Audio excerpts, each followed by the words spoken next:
just that, it looks good, but there's nothing to really grab hold of. That was my ultimate problem. I understand that it's trying to be a film about storytelling.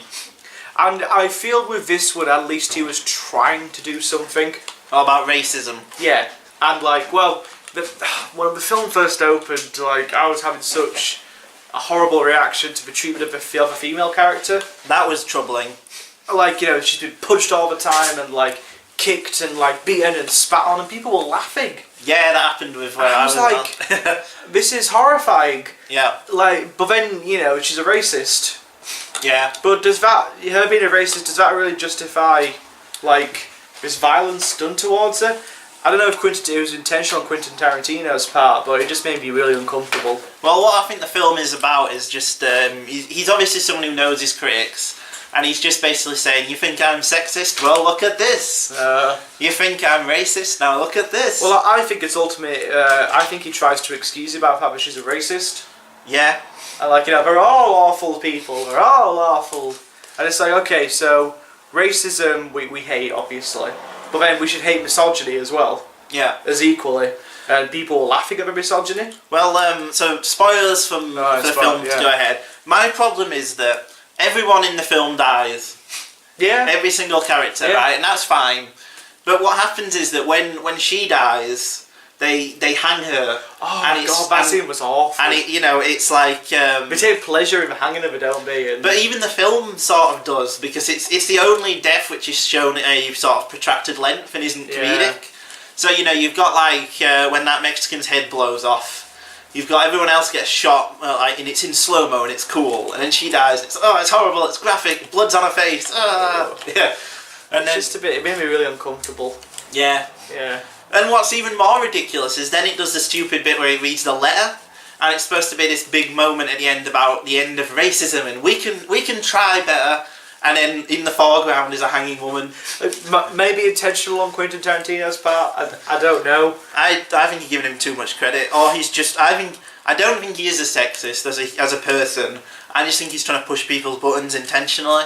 Maybe. I think he's just replying to things. You've got to consider he's a prankster. That's true.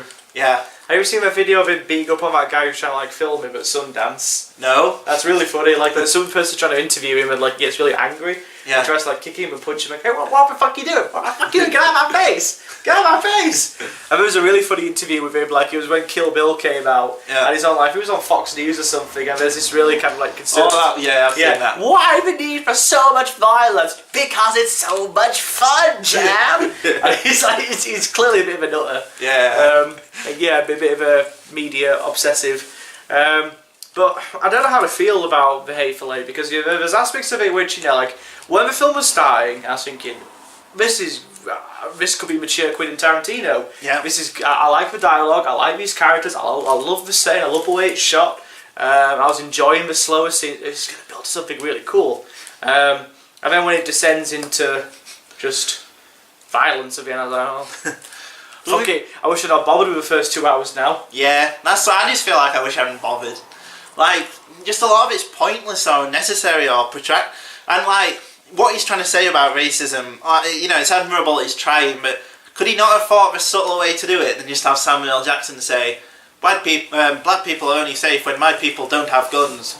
Oh, yeah. That's literally a line of that. Obviously he says the N-word and cracker, I think, as well. Cracker. Yeah, but he says it like that, but it's basically him just saying that. I would rather have Django Unchained. That's what I was thinking. I think this is one of his worst films. Django Unchained is unabashed about what it is. Yeah. He had a quite clear goal that he wanted to make a exploitation film for black people. Yeah. Which in itself is really troubling when you think about it. And this is his take on racism and slavery.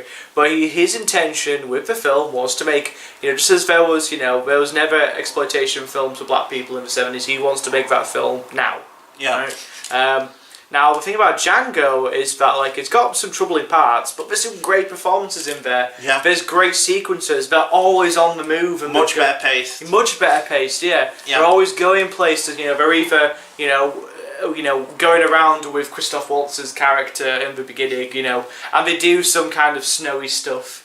And then, it's in the summer and you're seeing Calvin Candy played by Leo, and it's great. And then you go to the farm and it's always on the move.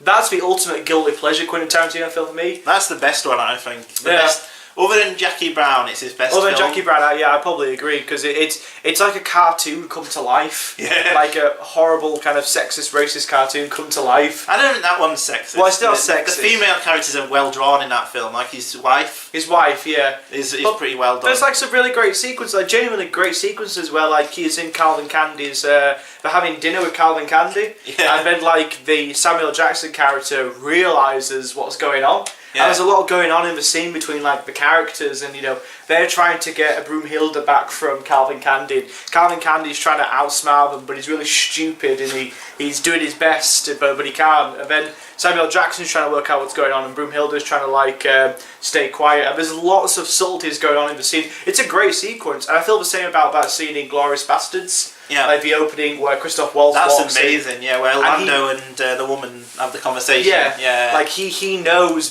she's hiding Jews under the staircase, and he's just trying to get the information out of her. It's a brilliant sequence, and he's capable of these amazing scenes. There were no scenes like that in Hateful Eight. No, ultimately, which is what I was a bit disappointed by. Yeah, well, I think it's just his obsession with storytelling is just taken, because basically the film is all about characters telling stories to each other. And even at the end, it underlines that by the reason why Walton Goggins kills whatever her name is because she can't tell a convincing enough lie to him. Oh, so he kills her. That's basically the whole entire film. Storytelling. Yeah, and then you've got Samuel Jackson's Letter, which is an act in itself of storytelling to try and convince people about the fact to keep them around, and every character has to tell convincing enough lies to survive. But it's just not very interesting over 3 hours. No, you are essentially watching people just lie, and that's it. It's not like a visual thing or anything. All I was thinking was show, don't tell. Yeah. Like, there's great scenes in Django Unchained where Django, he doesn't talk about what happened to him to Christoph Waltz's character. Well, what's he called? The kind of the dentist bounty hunter guy. Dr. Summit in it. Dr. Schultz, yeah, he's really great. I really love Christoph Waltz in that film. Yeah. And there are a couple conversation sequences, but to visualise Django and his trouble through slavery, you have Bruce Dern like shouting at the screen and like yeah shit, and then you see him being tortured and all the awful things that come from it. It's visual, and you understand Django's pain all of a sudden. Yeah. But with this, it's like it could be a good play. Yeah. I've heard it's going to make it into a play. It could be a really good play. That would be better. Exit stage left. Enter Daisy Donahue. Exit stage right. Bruce Daisy Donahue. Daisy Donahue. That's it. Yeah. It would be a much better play. I just don't think there's any reason to care about anything that's happening. The only characters that are all like sympathetic or you can understand is Samuel Jackson's character. Yeah. But even he is implied to have orally raped a man. Raped somebody. That scene was ridiculous. That was clearly just him trying to push buttons. Yeah. That scene was just stupid. But like in Django, for all its troubling elements, you have something to latch onto. That's what I mean. He wanted to rescue his wife. Like, that's something. Yeah. I can latch onto that and get into it. Yeah. But not with... Well, that's the thing. Like in Glorious Bastards, it's about the ending of World War II. Yeah. So everyone can relate to that kind of stuff. It's the whole plot to blow up the Nazis in the cinema. That's awesome. Yeah. Like, Glorious Bastards, I think, is a bit of an underrated one. I've not watched it all the way through. I got bored and turned it off. But I think I'd enjoy it if I watched it now. It's really entertaining. It's a great use of Cat People Putting Out to Fire by David Bowie. That's a great sequence. Yeah. I really like Glorious Bastards. I think it's a bit underrated. Yeah. I think after his kind of off period, I think Inglourious Basterds and Django kind of signalled a bit of a return to form. Yeah. Some people think he kind of got a bit more infantile, but I actually think in terms of the filmmaking, he's never been better. Yeah. But well, I think they're more mature films than Hateful Eight. At least the characters don't just say what they think. And do you prefer Hateful Eight or Pulp Fiction? Pulp Fiction. I prefer, even though I don't really like Pulp Fiction, I prefer Pulp Fiction. At least they're a great, like that last sequence in the diner is a great scene. Oh yeah, and there's some great kind of moments and clever storytelling beats. Like at the time, the scene where, spoilers, Bruce Willis kills John Travolta's character. Yeah. Like at the time, that was quite clever subversion of traditional storytelling. Yeah. But the whole chapter 1, diddly-lee, it's like, You did it in Kill Bill, and Kill Bill is probably my favourite. I don't like Kill Bill. Oh, I'm the opposite. I love Kill Bill. I think that's his worst film. No, I disagree. I think it's his best one. Okay. No, it's not as bad as Death Proof is abysmal. I've heard Death Proof is abysmal, but I have a real infantile love of Kill Bill. Okay. Because I got a lot of nostalgia for it. Plus, I'm a fan of anime and I'm a fan of samurai films, and I kind of enjoyed Part 1 and I really enjoyed Part 2. It works fine in Kill Bill 1 and 2, but it's not. It's just Kill Bill is that episodic structure, isn't it? Where she has to kill each of the assassins to get to Bill. Yeah, exactly. This one, it was that bit and all where they do the flashback was silly. There was no need. You know where they flash back to with Channing Tatum and them overrunning the house. It's like we could have got that by the fact that they've turned on him, and it's pretty obvious what has happened. You don't need to flash back and show him killing everyone. That just seemed a bit pointless and cut out the runtime for it. It just needs editing. Yeah. That's the problem with the film. All it needs is editing, and then it would have been a better film. Well, it's funny that you mentioned that because Quentin Tarantino's original editor died. Really? Yeah. When? When he was making it? I think last week or something. No, it was before Hateful Eight, I think. Oh right. It's funny that you mentioned that. That is odd, but no comment or anything. No comment, but if it's just I imagine that maybe if this film doesn't do very well, and it doesn't do very well. It's not done very well. No, I know it's not gonna match Django Unchained's 400 million. That's crazy. Ridiculous. Yeah.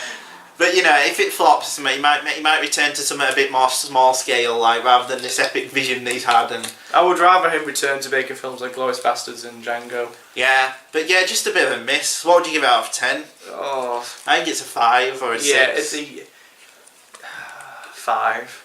It's not enjoyable, really. There's not much. There are great performances. Oh yeah, there's stuff. Samuel Jackson's great in it. Yeah, Walton Goggins, and it looks great. Yeah, it's just a bit misused. It looks great, but ultimately, I don't think it comes together to cohere into a whole. Yeah, I find it a bit of a shame, like I says, that it does just this first 2 hours, which could have been good setup for a great final hour, just descends into everyone dies and gets killed. Yeah, or maimed or shot in the balls, or because we've seen that a lot and stuff, and it doesn't do anything new. That was the thing with Django Unchained. It felt like something new for the Western. Yeah. There's a part of me which, the first 2 hours of Django is really great storytelling, and the last 20 minutes is mindless violence. Yeah. But I was kind of okay with it because it's entertainingly done. There's a catharsis to it and all. It's this guy who's been through all this, and that is the rescue sequence as well. Yeah. It makes narrative sense rather than in this where it's just empty nihilism. I like the whole thing where they come back from burying Calvin. I forgot his name now. What, Calvin Candy? Calvin Candy, yeah, and his grieving sister comes back, and there's still blood on the walls and stuff. And, it's quite funny actually, but look, it's little jokes like that which made Django really enjoyable. Yeah. And this not so. No. But just a bit of a miss. Yeah, definitely. Well, would you say this is? Well, you've not seen Death Proof. Is it the worst film of his you've seen then? Probably actually. Yeah. Yeah, come to think of it, probably, because I prefer Reservoir Dogs, Reservoir Dogs kind of reminds me of Velvet Goldmine. Look at me, I'm a filmmaker, I'm going to do a heist film without the heist. It's always kind of trying to impress the students at the film school. Yeah. I'm doing this heist film without a heist in it. Pulp Fiction's probably my least favourite until this one. Yeah. Pulp Fiction I just think is a troubling mess. Yeah. Great moments, but overall... Why is that film seen as being one of the 10 greatest of all time? I have no idea. Because the people that saw the film now write for Empire. Yeah. When it first came out, I want to go write about movies. But I keep supporting Quentin. Yeah. But yeah, it's just it's one of the worst films out at the moment. There's some great stuff out now. Yeah. Go see Bridge of Spies instead. Go see Bridge of Spies, go see The Revenant, go see Room. Yeah. Any of those. Any of those other than Don't see this Hateful Eight. ridiculous film. Yeah.